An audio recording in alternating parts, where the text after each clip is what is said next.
I'm Shelley Proffitt Eagan, and I'm with Proffitt Family Cattle Company in Kings Mountain, North Carolina. In 2000, my parents moved here and bought the property, and my dad grew up watching Westerns on TV and always wanted to be a cowboy. And so they got some horses and put up a bunch of fence and stuff, and not too long after they were here, a guy came and knocked on the door and said, "Hey, I want to lease your land and put some cows on it." And Dad said, "Well, how about we go into business together? You can teach me what you know about cows, and we'll do it together." So he did that for a while, and he learned how to, they had a cow-calf operation doing that, and then bought some more land over time and put some cows on it. They ran stockers for a while, kind of figured out how to do that. So they had a couple of different operations going on, and one of the things he didn't like about it was that, you have a mama cow and she's pregnant for 9 months, and you get the bulls to take, get them bred, and then they have a calf, and the mama takes care of this baby and nurses them and licks on them for months and months, and just really takes care of them. And then when you sell the calf, all roads led to the feedlot.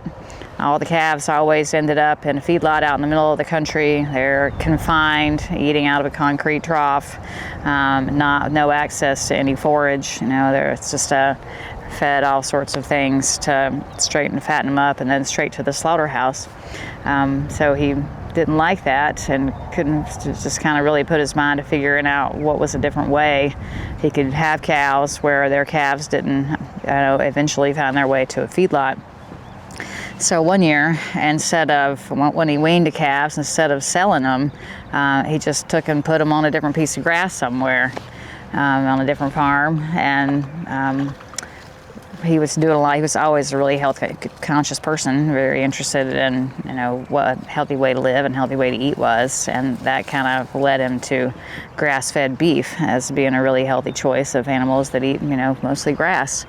So he had those about the time I got here in 2008, 2007, 2008. He had about 30 steers and heifers who were pushing 2 years old, who had only ever eaten grass, that were from his mom cows. And I said, "What are you going to do with all these calves?" And he said, "I thought you could sell them."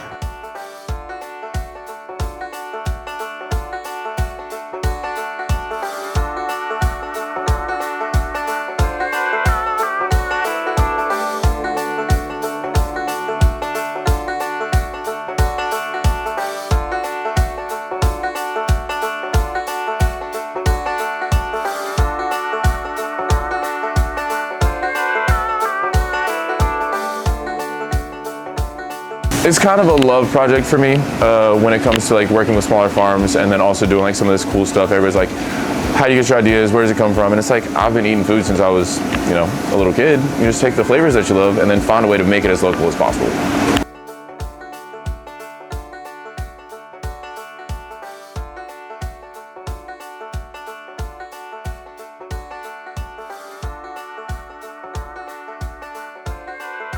Because that's one thing that is really hard in a lot of markets, is getting the accessibility to the local things, especially the things that all these farmers are out here doing.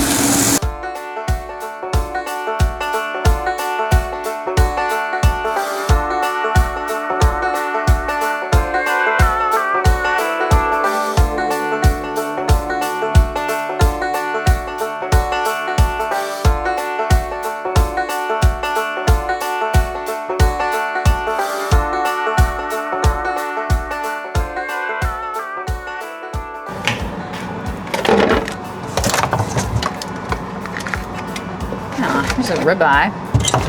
This looks pretty good.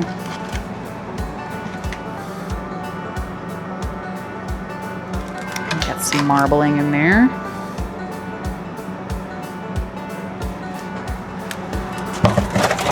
So that is a quarter. So this box, there's this box and a whole box of ground beef. That one I pulled out.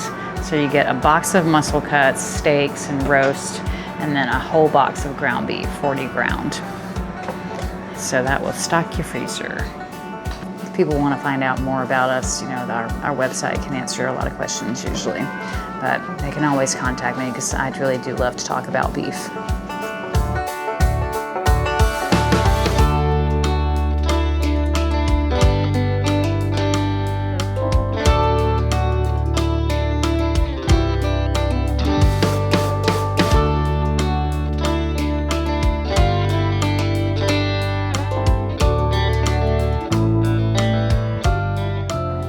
real beauty in being able to do something like this with your family. I'm fortunate to have a family that I want to work with, and my parents that I want to work with, and my dad specifically. And if the cows get out, this hasn't happened in years, but that's an all hands on deck situation. I don't care who you are, put on boots and jeans and we're going.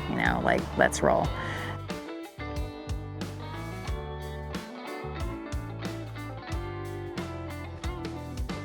It's really important to us to have like community engagement, and I would love it if I never had to leave Cleveland County to sell my meat.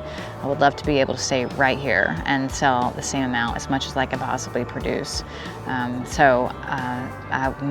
big ask is try it. Go out of your way. That's the biggest barrier to getting farm-raised foods, is a lot of times you have to go to the farm. I've sold to grocery stores in the past, and they don't fit. They don't fit with farmers because they want to lower the price. They're all about cheap, and the best meat cannot be that way. So if you can find time to go out of your way to make an appointment with me, stock up, just come once a month and get a bunch of meat that carries your family over. Try some new things. There's going to be some stuff on that list that you've never seen before. The same thing is true at the farmer's market. You go to the farmer's market, you're going to see stuff that you've never seen in the grocery store, and that's because it grows here right now.